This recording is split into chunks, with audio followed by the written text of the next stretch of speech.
Shalom saudara. Ya, bersyukur malam hari ini kita boleh menaikkan beberapa pujian dan kita juga boleh berdoa bersama. Ini sebuah hal yang begitu indah sebenarnya, karena kita diberikan kesempatan untuk menyembah dan memuji Tuhan. Saudara, tema saya malam hari ini adalah I am what I am. Saya percaya bahwa saudara pasti tahu dan juga mengerti di dalam kitab Kejadian yang mencatat bagaimana pekerjaan penciptaan Tuhan yang Tuhan lakukan, yang Tuhan kerjakan, yang Tuhan ciptakan. Di dalam penciptaan kita tahu bahwa di dalam kitab Kejadian, kita tahu bahwa Tuhan menciptakan dunia ini berapa hari saudara? Halo? 6 hari saudara. Ya, hari ke-7 Tuhan beristirahat. Oke. 6 hari ini saya tidak berani mengatakan itu adalah hari saya, hari kita. Karena itu yang dicatat di dalam Alkitab, dan itu juga menjadi sebuah perdebatan. Tetapi saya percaya satu hari nanti kita akan tahu 6 hari itu 6 hari siapa saudara. Tetapi saya menggunakan 6 hari ini adalah 6 harinya Tuhan. Jikalau saudara membaca di dalam kitab Kejadian pasal yang pertama, ya, di dalam ayat yang ke-31, saudara akan menemukan satu kalimat yang berkata demikian. Maka Allah melihat segala yang dijadikannya itu sungguh amat baik. Jadilah petang dan jadilah pagi. Itulah hari yang ke-6. Kita percaya bahwa apa yang ditulis oleh Musa, kita percaya bahwa ini salah satu bagian daripada kitab Taurat yang ditulis oleh Musa, 5 kitab. Kitab yang pertama, bahwa Allah mewahyukan, memberitahukan kepada Musa bagaimana dia menciptakan dunia ini, dan pada hari yang ke-6 itu semua sudah jadi saudara. Termasuk di dalamnya manusia yang dia ciptakan. Lalu Tuhan melihat yang dijadikannya itu sungguh amat baik. Saya ingin bertanya saudara, kira-kira pada saat itu bagaimana sikap Tuhan ketika dia melihat hasil ciptaannya? Bagaimana respon atau reaksi Tuhan ketika dia melihat apa yang dia ciptakannya itu begitu indah, begitu baik, begitu sempurna. Saudara, jikalau kita melihat perkataan ini, bahwa Allah melihat segala yang dijadikannya itu sungguh amat baik. Pertanyaannya yang lain. Siapa yang mengatakan bahwa apa yang dia ciptakannya itu sungguh amat baik? Bukan orang lain, saudara. Bukankah Tuhan sendiri yang mengatakannya? Itu pun menurun kepada kita, bukan? Sebagai ciptaannya. Seringkali kita mengatakan bahwa apa yang kita kerjakan, apa yang kita hasilkan, apa yang kita perbuat, menurut siapa? Menurut saya baik, tetapi belum tentu menurut orang lain, bukan? Tetapi di sini Tuhan mengatakan bahwa apa yang dia ciptakan itu adalah baik. Saudara. Nah, saudara yang saya kasih di dalam Kristus Yesus. Saya bukan ingin membingungkan saudara, tetapi saya ingin mengajak saudara untuk melihat. Ya. Dan mari kita bersikap, mari kita meletakkan posisi kita.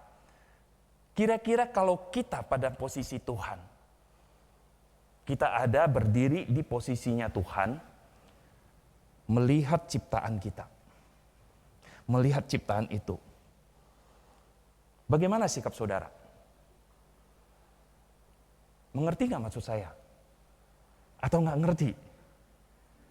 Seringkali kan kalau kita bicara tentang Tuhan, kita berbicara tentang yang baik, bahwa Tuhan senang dengan apa yang dia kerjakan. Tuhan bangga. Tetapi jikalau kita ada di posisi Tuhan, wah kita mulai merendahkan diri. Waduh, nggak berani membangga-banggakan. Tetapi kenyataannya bagaimana saudara? Jikalau saudara pada satu hari mengerjakan sesuatu, apa yang saudara kerjakan itu berhasil, apa yang saudara kerjakan itu dipuji oleh orang, ya saya tidak tahu pujian itu benar-benar tulus apa tidak. Tetapi ketika dia berkata, misalnya sebagai rohaniwan habis khotbah, salaman, lalu jemaat lewat dan salaman dulu, saudara. Sekarang kita nggak salaman, ya. Begitu salaman dibilang, Pak Kon, hari ini khotbahnya bagus. Bagaimana rasa hati saya pada saat itu? Jikalau saudara ada di posisi saya, bagi saya akan bertanya, berarti khotbah-khotbah saya yang lain gak bagus dong ya? Enggak saudara, maksud saya bukan itu. Tetapi pada saat sesuatu, ketika engkau mengerjakan sesuatu dan itu dianggap baik oleh orang yang memuji Anda, saudara bagaimana? Saudara pernah melihat sebuah iklan, saya tidak mau mentayangkannya. Tadinya saya ingin sekali menayangkannya. Satu iklan tentang plafon, saudara. Ya, mereknya S, saudara. Di dalam iklan itu ada satu anak muda, saudara, ketika sudah selesai semua, dia berdirinya begini. Menurut saudara baik apa tidak? Saudara, pernah tidak kalau saudara mendengar perkataan atau mungkin terlintas di dalam pikiran atau pernah berkata atau pernah mendengar, kalau tidak ada aku, bla bla bla bla bla. Atau kalau bukan aku, maka bla bla bla bla bla. Atau kalau aku nggak ada, maka acara ini nggak berjalan dengan baik. Saudara, sadar atau tidak, kadang kita memiliki pemikiran atau bahkan memperkatakan kalimat yang seperti itu. Betul enggak, saudara? Ya. Menurut saya, saudara, saya tidak katakan ini salah atau tidak, saudara. Atau itu benar, tidak. Tetapi menurut saya sangat manusiawi sekali. Kenapa, saudara? Karena kita adalah ciptaan Tuhan yang sempurna. Di dalam diri kita mewarisi gambar dan sifat Tuhan. Kalau saya katakan demikian, kita kembali ketika Tuhan mengatakan bahwa semua yang dia ciptakannya itu indah, maka boleh tidak dia berbangga? Boleh nggak Tuhan bermegah? Layak, saudara. Tetapi kembali pertanyaan itu dilemparkan kepada kita. Jikalau kita melakukan sesuatu dan kita berhasil, layak tidak kita berbangga?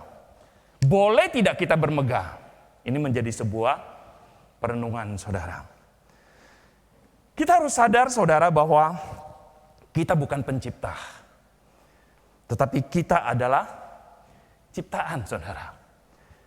Sang pencipta layak untuk bermegah. Sang pencipta layak untuk berbangga. Sang pencipta layak untuk sombong, saudara. Tetapi ciptaan sangat tidak layak, sangat tidak pantas, sangat tidak baik untuk bermegah ketika dia menemukan ciptaan yang lain. Karena di dalam dunia ini, saudara, di dalam alam semesta ini, tidak ada yang bisa menciptakan. Tetapi dia hanya menemukan. Ketika dia menemukan, lalu dia kompokkan jadi satu, menjadi sebuah hasil yang baru, produk yang baru. Bukan ciptaan, saudara. Kenapa kita tidak boleh bermegah? Mari kita berdoa. Tuhan, kami memohon pertolongan-Mu. Karena kami sungguh ingin, ya Tuhan, hidup menjadi hidup yang diperkenan oleh Engkau. Kami ingin hidup kami ini menjadi hidup yang sungguh mempermuliakan Engkau. Kami ingin hidup kami ini menjadi hidup yang Engkau sukai ya Tuhan. Melalui firman pada malam hari ini, Tuhan tolonglah kami. Ajar kami dan bentuk kami. Agar kami menjadi orang-orang yang sungguh hidup di hadapan-Mu. Sertai setiap kami, berkati kami, dan pakai hamba-Mu di dalam segala keterbatasannya. Di dalam nama Tuhan Yesus kami berdoa. Amin. Saudara, kita membaca bersama satu ayat ini, saudara. Satu ayat saja. I am what I am. Saya ambil dari 1 Korintus pasal 15 ayat 10. Saya membacakannya atau kita membaca bersama-sama dengan jemaat yang ada di tempat ini. 1, 2, 3. Tetapi karena kasih karunia Allah, aku adalah sebagaimana aku ada sekarang. Dan kasih karunia yang dianugerahkannya kepadaku tidak sia-sia. Sebaliknya, aku telah bekerja lebih keras daripada mereka semua. Tetapi bukannya aku, melainkan kasih karunia Allah yang menyertai aku. Saudara, di dalam kalau kita membaca sedikit kronologi atau sedikit pendahuluan daripada khotbah saya, kita tahu saudara, surat yang ditulis oleh Paulus untuk jemaat Korintus, yang dicatat di dalam Alkitab itu ada 2. Sebenarnya yang ditulis itu ada 4. 1 dan 3 itu masih menjadi sebuah perdebatan. Yang dicatat itu adalah yang kedua dan yang keempat. Yang sekarang kita kenal sebagai surat 1 Korintus dan 2 Korintus. Jikalau saudara membaca dengan teliti, jikalau saudara merenungkan dan baca dengan teliti 2 surat ini saudara, kita akan menemukan satu keunikan. Ada satu kalimat yang diulang oleh Paulus. Di 1 Korintus dia tulis, di 2 Korintus dia tulis. Kalimat itu, saudara, adalah barang siapa yang mau bermegah, barang siapa yang bermegah, hendaklah ia bermegah di dalam Tuhan. Di dalam 1 Korintus pasal 1 ayat 31 ditulis di perkataan ini. Di 2 Korintus pasal 10 ayat 17 ditulis juga perkataan ini, saudara. Mengapa dan apa yang dimaksud oleh Paulus ketika dia menuliskan perkataan ini di dalam 2 suratnya? Apa yang ingin dia katakan? Barang siapa yang bermegah, hendaklah ia bermegah di dalam Tuhan. Saudara, perkataan ini artinya adalah siapapun tidak boleh membanggakan diri. Jika mau berbangga, berbanggalah di dalam Tuhan atau banggakanlah Tuhan. Sebagian besar teolog saudara setuju kalau surat 1 Korintus yang dicatat di dalam Alkitab kita ini ditujukan kepada jemaat. Maaf, saya menambahkan kata awam. Kepada jemaat secara umum, saudara. Tetapi surat 2 Korintus itu para teolog mengatakan bahwa 2 Korintus itu ditujukan kepada siapa? Kepada para pelayan, kepada para rohaniwan. 2 surat ini dengan tujuan yang berbeda, saudara, tetapi ditujukan kepada jemaat di Korintus. Nah, saudara, mengapa demikian? Jika kita melihat secara sekilas, baca secara sekilas, saudara, kita akan melihat di dalamnya banyak sekali pembelaan daripada Paulus. Pembelaan yang diberitakan oleh Paulus ditulis di dalam suratnya. Sebenarnya di dalam sebagian teolog, saudara, di dalam 1 Korintus dan 3 Korintus yang tadi hilang itu yang saya bilang, yang tidak dimasukkan, di dalamnya lebih kasar lagi, saudara, pembelaan yang dituliskan oleh Paulus. Tetapi bersyukur karena kita percaya Alkitab yang kita pegang sekarang ini adalah kehendak daripada Tuhan, sehingga 2 surat itu tidak dimasukkan ke dalam kanon kita. Nah, saudara, Paulus kenapa memberikan pembelaan di hadapan jemaat dan juga kepada orang-orang yang melayani Tuhan pada saat itu di Korintus? Saudara, jikalau ada waktu mungkin kita akan membahas lebih banyak surat Korintus ini, saudara, dan perkembangan kehidupan gereja di Korintus itu. Pada saat itu, saudara, jemaat di sana bermegah, bangga, menggembar-gemborkan dan saling membanding-bandingkan iman, kerohanian mereka, kegiatan keagamaan mereka dalam kehidupan mereka bergereja. Saudara bisa baca di dalam 1 Korintus. Bagaimana jemaat itu saling membangga-banggakan diri mereka, bagaimana pelayanan mereka, bagaimana kehidupan kerohanian mereka. Lalu di surat yang kedua, saudara, di situ banyak dibicarakan siapa yang melayani pada saat itu. Mereka juga berbangga, mereka juga menyombongkan diri. Dan mengapa mereka menyombongkan diri? Karena sebagian daripada mereka juga dibangga-banggakan atau diangkat-angkat oleh jemaat pada saat itu. Saudara, Paulus melakukan pembelaan. Dia membandingkan dirinya ketika dia sebagai jemaat. Dia membandingkan dirinya ketika dia sebagai seorang pelayan Tuhan. Tujuannya bukan untuk bermegah. Tujuannya bukan untuk membanggakan dirinya. Tujuannya bukan untuk menyombongkan dirinya bahwa betapa banyak yang sudah dia kerjakan. Bukan, saudara. Tetapi dia ingin mengatakan bahwa layakkah atau pantaskah kita bermegah atas apa yang kita kerjakan? Apakah kita pantas bermegah karena kerohanian kita? Apakah kita pantas bermegah karena iman kita? Membanggakan diri kita, memuliakan diri kita. Dan melalui kedua surat ini, saudara, Paulus memberikan pengajaran untuk kita bagaimana menjadi seorang Kristen dan juga menjadi seorang pelayan yang rendah hati di dalam kehidupan sebagai pengikut dan melayani Kristus. Kalimat yang diulang oleh Paulus di dalam dua surat ini, barang siapa yang bermegah, hendaklah ia bermegah di dalam Tuhan. Perkataan ini bukan perkataan yang dikatakan oleh Paulus, bukan, tetapi dia mengutip dari Yeremia, saudara. Dari Yeremia pasal yang ke-9 ayat yang ke-23.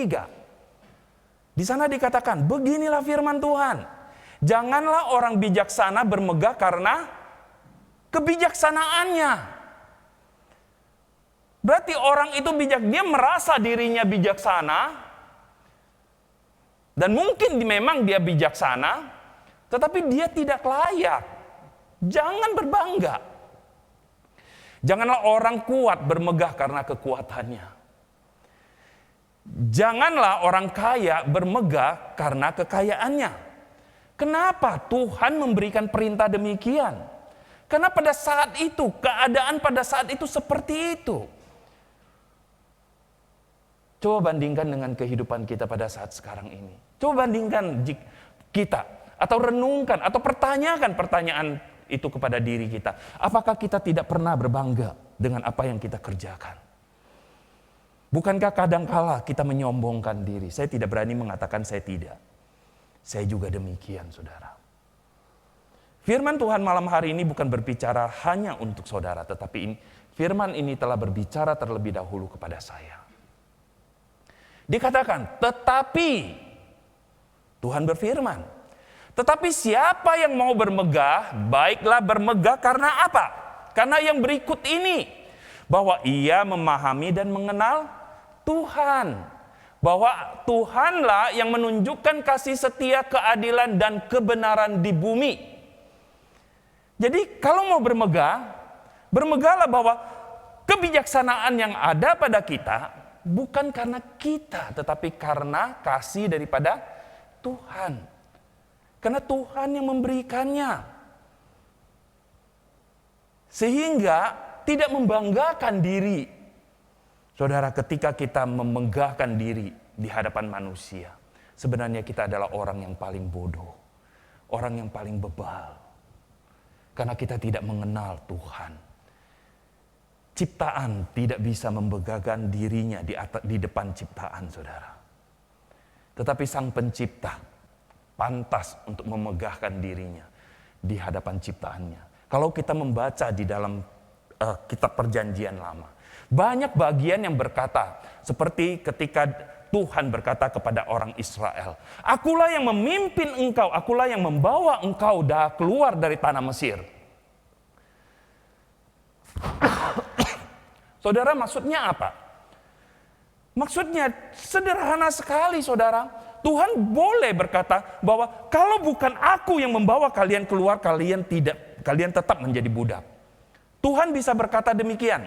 Tetapi kita Tidak, saudara.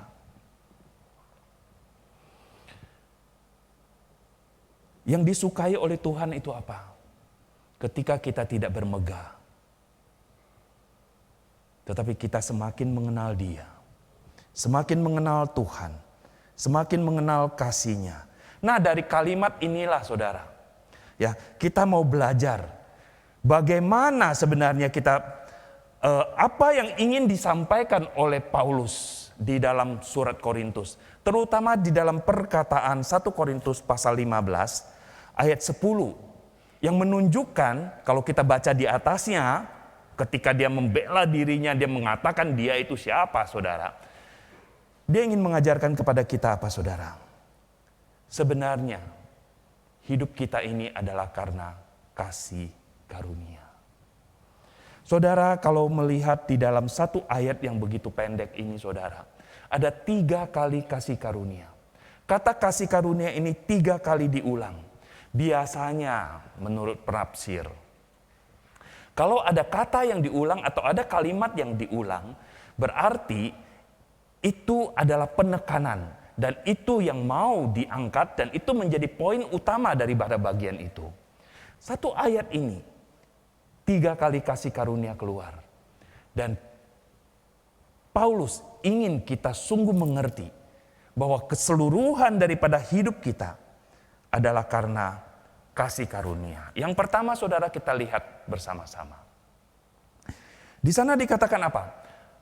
Tetapi karena kasih karunia Allah, karena kasih karunia Allah, aku adalah sebagaimana aku ada sekarang. Kita melihat, saudara, kenapa Paulus berkata demikian? Aku adalah sebagaimana aku sekarang. Saudara, sekarang ini dia berbeda dengan dia yang dulu. Paulus berbeda dengan Saulus, saudara. Sangat indah sekali Alkitab, saudara, ketika satu orang dia memberikan sebuah catatan yang begitu jelas sehingga kita bisa memisahkannya dengan jelas pula, sehingga kita bisa melihat siapa orang ini sebenarnya. Paulus itu siapa sih? Kalau kita melihat apa yang dia tulis di dalam surat Filipi, surat kepada jemaat Filipi pasal yang ketiga, kita bisa melihat bahwa Paulus menggambarkan bahwa dia adalah orang yang sebelum mengenal Tuhan, dia melebihi orang lain dalam hal kepercayaan pada hal-hal lahiriah, saudara.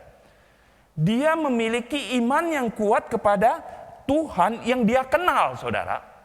Dan dia melakukan kegiatan agama, beribadah, puasa, sesuai dengan yang diajarkan oleh kitab Taurat yang dia percaya, saudara. Lalu saudara, berdasarkan keturunan, dia adalah keturunan dari suku Benyamin yang merupakan bangsa Ibrani asli. Lalu berdasarkan keagamaan dan kepercayaan, dia disunat pada hari yang ke-8. Ini yang dia tulis, saudara, dia membanggakan dirinya, dia menulis siapa dia sebenarnya. Pendiriannya pada hukum Taurat, dia adalah seorang Farisi, orang yang meneliti, orang yang mengerti akan Taurat, sehingga kebenaran dalam mentaati hukum Taurat dia merasa tidak bercacat, saudara. Dia boleh berbangga, kan? Artinya, saudara, Saulus atau Paulus bukanlah orang yang biasa. Ia adalah orang yang level kerohaniannya di atas orang lain, di atas keyahudiannya. Sebagai Saulus, saudara, saya menggunakan kata ini. Sebagai Saulus, dia bangga dengan dirinya dan yang dikerjakannya. Sebagai Saulus, dia melayani Tuhan. Dia melayani Tuhan, saudara.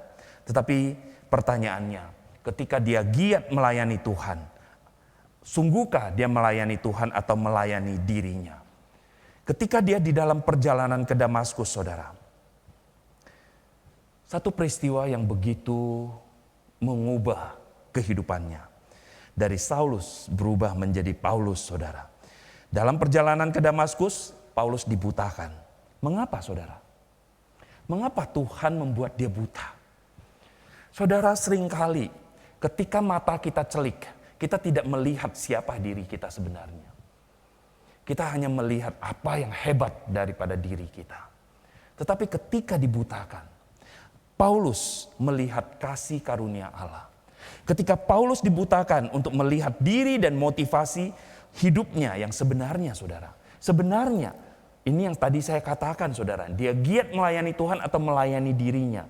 Ketika dibutakan, dia bisa merenung dan melihat bahwa sebenarnya motivasi dirinya bukanlah untuk Tuhan, saudara. Tetapi untuk dirinya. Ketika dia, saya katakan untuk dirinya, saudara. Di dalam Kisah Rasul, ketika Stefanus dirajam, bukankah baju-baju para perajam itu diletakkan di kaki seorang anak muda yang bernama Saulus?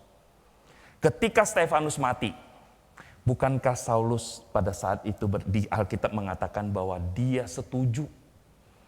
Saudara bisa pikir, bisa renungkan tidak? Bisa bayangkan tidak? Sebenarnya yang merajam itu siapa? Posisi Saulus pada saat itu. Dia murid dari Gamaliel.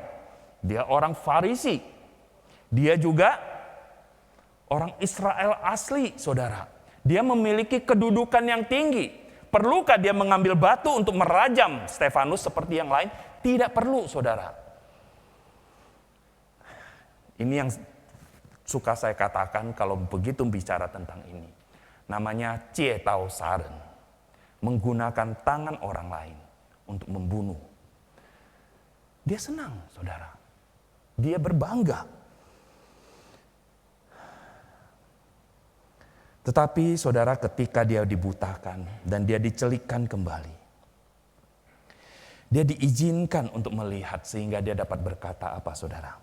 Karena kasih karunia Allah, aku adalah sebagaimana aku ada sekarang. Sekarang ini bukan Saulus yang dulu. Karena kasih karunia, di dalam dirinya tidak ada ketakutan lagi untuk salah dalam mengasihi Tuhan. Karena dia tahu yang dia kerjakan sungguh adalah untuk Tuhan. Karena kasih karunia, dia tidak khawatir lagi salah dalam bergiat bagi Tuhan. Karena kasih karunia Allah, dia memiliki damai daripada kasih Tuhan itu sendiri. Karena kasih karunia, dia memiliki pengharapan di dalam kasih Allah. Ini Paulus. Sehingga dia berani mengatakan, hari ini aku sebagaimana aku ada sekarang. Semua karena kasih karunia. Dan aku boleh mengerjakan pelayananku, kegiatan kerohanianku dengan damai. Karena aku tahu semua ini karena kasih karunia Allah. Yang selanjutnya, saudara, dikatakan bahwa kasih karunia yang dianugerahkannya kepadaku tidak sia-sia. Dulu, saudara, Paulus tidak sadar kalau yang dikerjakannya adalah sebuah kesia-siaan. Kenapa? Paulus bergiat untuk hal yang salah di dalam ketidakmengertiannya akan rencana Allah. Paulus benar-benar tidak mengerti bahwa Tuhan Yesus datang ke dalam dunia untuk apa? Untuk semua, untuk menyelamatkan. Tetapi dia malah menyiksa, dia malah menganiaya. Dan saudara, Paulus menggunakan kekuatannya. Dia bekerja bagi Tuhan. Kekuatannya, saudara. Akhirnya, saudara, kita bisa melihat apa yang dia kerjakan. Membabi buta dan menggunakan kuasa dan kesempatan dan kekuatannya. Untuk apa? Untuk menangkap, menganiaya, membunuh orang-orang yang seharusnya menerima kasih karunia Allah. Saudara yang saya kasih di dalam Kristus Yesus, Paulus menggunakan pemikirannya sendiri untuk apa? Menafsirkan hati Tuhan. Hati-hati, saudara. Di dalam kehidupan kita mengikut Tuhan, seringkali kita menafsirkan apa yang diinginkan oleh Tuhan keluar daripada apa yang tertulis di dalam Alkitab. Bagi saya, saudara, mungkin perkataan saya ini bisa tidak begitu disetujui, saudara. Tetapi bagi saya secara pribadi, saya lebih baik menjadi orang bodoh yang hanya percaya perkataan tulisan di dalam Alkitab ini. daripada saya menafsirkannya dengan sembarangan. Daripada saya menggunakan pemikiran saya untuk menafsirkan perkataan Tuhan. Sehingga perkataan itu bukan dikehendaki oleh Tuhan. Kita keluar menyimpang. Tetapi ketika kita sungguh-sungguh mencari Tuhan, saudara, ketika kita sungguh-sungguh mencari Tuhan, Tuhan akan membukakan semuanya. Melalui apa, saudara? Melalui kehidupan. Tetapi yang terlebih penting, Alkitab akan menjelaskan Alkitab. Firman Tuhan akan menjelaskan firman Tuhan. Mengapa kita sebagai orang-orang percaya begitu penting harus membaca Alkitab? Jikalau perlu, cepat baca, habiskan dan habiskan ulang lagi. Habiskan ulang, berulang-ulang baca firman Tuhan. Karena firman Tuhan pasti akan menjelaskan firman Tuhan. Tidak bisa dijelaskan dengan yang lain, saudara. Saudara yang saya kasih di dalam Kristus Yesus. Paulus, dia sebelum menerima kasih karunia Tuhan, dia bangga diberi label giat, menindas dan menganiaya. Itu dulu, saudara. Tetapi kini karena dia tahu itu semua karena kasih karunia daripada Allah, dia tidak mau menyia-nyiakan kasih karunia Allah itu. Dia bekerja giat untuk Tuhan. Sehingga saudara, kita suka sekali dengan satu perkataan daripada Paulus, bukan di dalam Filipi pasal 1 ayat 21. Karena bagiku hidup adalah Kristus dan mati adalah keuntungan. Bukankah ini menjadi satu bagian yang begitu indah daripada kehidupan Paulus? Bukankah ini juga menjadi sebuah kerinduan daripada kita? Hidup bagi Kristus, saudara. Apa maksudnya hidup bagi Kristus, saudara? Hidup untuk Kristus, hidup untuk Injil, hidup untuk kasih karunia Allah, hidup untuk supaya orang lain juga menikmati kasih karunia Allah. Saudara, Paulus, mengapa dia rela sekali untuk menderita? Mengapa dia mau dicambuk? Mengapa dia mau mengalami karam kapal? Mengapa dia mau mengalami ketika dia ditolak? Mengapa dia mau dan dia menerima ketika dia dihina? Mengapa dia mau pergi mengelilingi Asia dan bahkan sampai ke Roma? Untuk siapa, saudara? Bukan untuk dia, tetapi untuk Tuhan. Dia bergiat untuk Tuhan.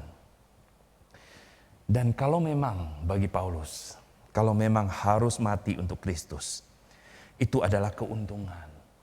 Saudara, sering ketika kita bicara tentang mati, saudara, banyak juga daripada orang percaya yang sudah mengerti akan keselamatan tetapi takut mati, saudara.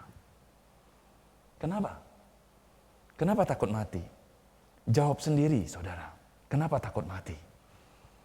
Bagi saya, saudara, saya rasa mati adalah baik, saudara. Ketika saya pertama kali percaya Tuhan, saya membaca keseluruhan firman Tuhan, baru saya mau dibaptis.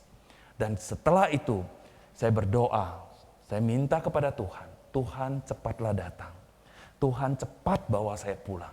Kenapa? Karena Alkitab mengatakan, bersama dengan Tuhan itu hal yang paling indah. Bukan saya bosan hidup, bukan, saudara. Tetapi jikalau saya masih harus hidup di dalam dunia ini, diizinkan untuk memiliki nafas hidup ini, maka setiap tarikan nafas ini biarlah itu hanya untuk Tuhan, saudara.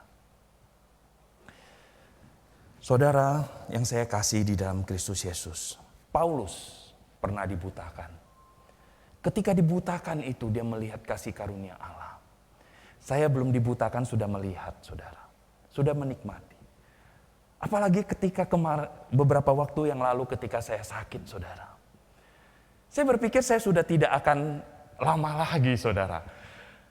Tidak ada ketakutan, semua sudah saya siapkan, saya sudah bicara kepada istri dan kepada anak. Mereka semua siap, saudara. Saya merasakan ketika waktu baru sakit, belum dirawat di rumah sakit, saudara. Bernafas itu sangat susah sekali. Karena oksigen yang saya tarik masuk ke dalam tubuh ini tidak diserap. Sehingga ketika saya berjalan pun saya jalan seperti orang yang sudah berumur 80, bukan. Ada yang umur 80 pun masih kuat saudara ya. Tetapi saya berjalan seperti orang yang sudah benar-benar loyo saudara. Tua renta. Ketika mau makan pun susah. Mau bernafas saudara harus tarik nafas beberapa kali baru merasa enak. Tetapi sekarang, kenapa Tuhan izinkan saya tetap bisa menikmati nafas hidup ini? Kenapa sekarang ini saya masih bisa menikmati untuk melayani Tuhan? Kalau diizinkan seperti demikian, bukankah saya harus selayaknya hidup untuk Kristus? Saudara yang saya kasihi di dalam Kristus Yesus. Yang terakhir, saudara. Ketika Paulus mengatakan bahwa dia mau bekerja keras karena kasih karunia Allah menyertai dia. Saudara, di sini Paulus ingin mengatakan bahwa bukan aku yang hebat, bukan aku yang kuat, bukan aku yang pintar, tetapi karena kasih karunia Allah. Dan ketika aku mengenal kasih karunia Allah dan kasih karunia itu dianugerahkan kepadaku, bukan hanya dianugerahkan tetapi menyertai kehidupanku, menyertai pelayananku. Maka layaklah aku membalasnya dengan bekerja giat. Bagi apa? Bagi Tuhan. Bekerja lebih giat agar lebih banyak orang bisa menikmati kebaikan daripada Injil. Agar lebih banyak orang lagi yang bisa menikmati apa? Kasih karunia Allah. Bukan karena kepintaran, bukan karena kemampuan, bukan karena kuasa atau relasinya saudara. Tetapi semua karena kasih karunia. Dari kebutaan Paulus, dari kebutaannya saudara. Paulus belajar untuk rendah hati di hadapan Tuhan dan di hadapan manusia. Dari kebutaannya. Paulus mengerti kasih karunia Tuhan senantiasa menyertai untuk memampukan dia berkarya bersama Kristus. Itu yang disukai oleh Allah. Itu yang disukai oleh Bapa. Dari kebutaannya saudara, Paulus bekerja keras agar orang lain bisa menikmatinya seperti yang dia nikmati. Saudara yang saya kasih, tidak ada yang bisa dimegahkan. Tidak ada yang bisa dibanggakan. Karena semua yang ada pada kita pada saat ini, itu adalah kasih karunia. Maka selayaknya lah hidup kita ini bukan untuk diri kita sendiri. Paulus mengatakannya apa saudara? Di dalam Galatia. Sebab aku telah mati oleh hukum Taurat. Untuk hukum Taurat supaya aku hidup untuk Allah. Aku telah disalibkan dengan Kristus. Namun aku hidup. Aku hidup. Tetapi bukan aku sendiri yang hidup.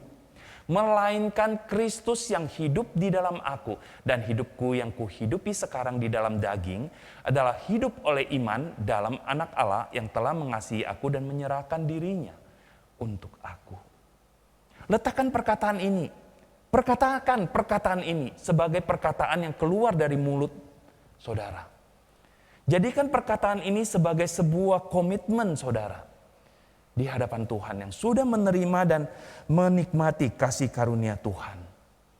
Dan ketika saudara bekerja, ketika saudara melayani, ketika saudara beribadah, ketika saudara sebagai jemaat awam, jemaat yang beribadah, ketika saudara berdoa, saudara kembalikan kemuliaan itu kepada Tuhan. Karena Paulus pun mengatakan, sebab segala sesuatu adalah dari Dia dan oleh Dia dan kepada Dia. Bagi Dialah kemuliaan sampai selama-lamanya. Amin saudara. Mari kita berdoa. Tuhan, terima kasih. Karena Engkau yang mengajarkan kami bahwa kami harus bermegah di dalam Engkau. Karena hidup kami ini adalah milik-Mu. Karena hidup kami ini adalah atas kasih karunia yang Engkau berikan bagi kami. Kami boleh ada sebagaimana kami ada pada saat sekarang ini. Semua itu karena kasih karunia yang Engkau nyatakan di dalam Kristus Yesus. Tuhan dan Juru Selamat kami yang hidup. Apa yang dapat kami banggakan Tuhan? Kami hanya dapat membanggakan bahwa kami adalah orang yang Engkau pilih. Kami adalah umat yang Engkau pilih. Kami adalah hamba yang Engkau pilih untuk melayani Engkau, untuk mempermuliakan Engkau, untuk hidup bagi Engkau. Terima kasih Tuhan. Kiranya Engkau yang boleh menolong setiap kami. Dan kiranya Roh Kudus yang boleh memberikan kekuatan bagi setiap kami. Baik yang hadir di gedung gereja ini, ataupun yang mengikuti ibadah ini secara online. Biarlah kami semua boleh mengembalikan kemuliaan bagi Engkau. Dan kami juga boleh terus bekerja bagi Engkau. Terima kasih Tuhan, berkati jemaat-Mu. Di dalam nama Tuhan Yesus kami berdoa. Amin. Tuhan berkati saudara.